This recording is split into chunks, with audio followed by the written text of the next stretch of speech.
Okay, in this podcast we're going to talk about protons, neutrons, and electrons. As you follow along, you should have a periodic table out. You can take your yellow one out. If you don't have that at home, you can print one from the internet, or you can just have one up as we go. Alright, so let's just talk about protons, neutrons, and electrons and some of their properties. So the symbol that I will use to talk about protons is just P for protons, N for neutrons, and E for electrons. Okay, so let's talk about where they're located. We know from the work that Rutherford did that the nucleus has a positive charge, so we know the proton is located in the nucleus. The neutron is also located in the nucleus, and the electron surrounds the nucleus, right? The proton has a plus charge, the neutron has a neutral charge, and the electron has a negative charge.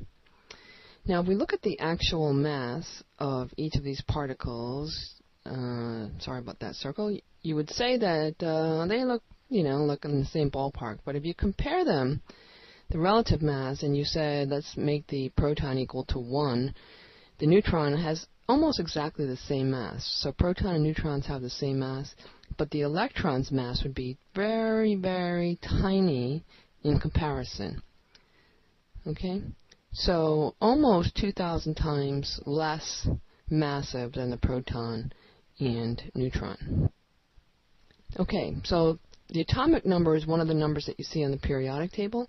It will show up in different locations, but it's going to be the smaller of the two numbers that you see. And this identifies, the atomic number identifies the number of protons in an atom. And the number of protons identifies an element. We can have elements where the number of neutrons changes or the number of electrons change, but for an element, the number of protons never changes. So it's the key identifier of the element. So if we look at the periodic table, let's identify what the atomic number is, or the number of protons for each of the following. If we look at carbon, it's got a 6. Sometimes the 6 is up there, sometimes it's somewhere else, but the 6 means the atomic number equals 6, which means the protons equal 6. Neon, if we look up neon has atomic number of 10, so it's got 10 protons. If we look up krypton, Kr, it's got a atomic number, and therefore number of protons is 36. Alright, so which element has an atomic number of 30? I look in the periodic table. They're all in order of atomic number, and I identify that as zinc. So zinc has 30 protons. Alright, the mass number is not on the periodic table. It is not this number. That is not the mass number. Okay, so I want to make sure we get that clear first of all. But it is the number of protons plus the number of neutrons. If you remember from the previous slide, the mass of the electron is insignificant compared to the mass of the proton and the neutrons. So all we're counting here is the number of protons and neutrons.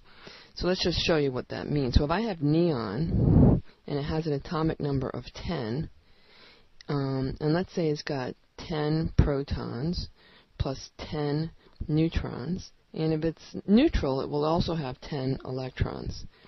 And let's just say I identify the protons as each of those has a mass of 1.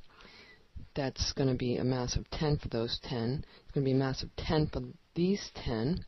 And if I, from the previous slide, know that the electron in comparison to the proton and neutron is 0.00055, right? If I multiply that times 10, what I get is 0.0055. And so if I add the mass of all three of those, I end up with 20.0055.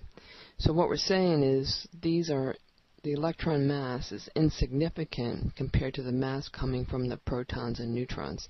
So the mass of the atom is only considered to be the mass of the protons plus the neutrons. And we arbitrarily assign them a value of 1. We haven't talked about units yet. Okay, so let's take a look at an example. Here we have An atom of sodium has 11 protons and 10 neutrons. So what is the mass number? Okay, so what I know is protons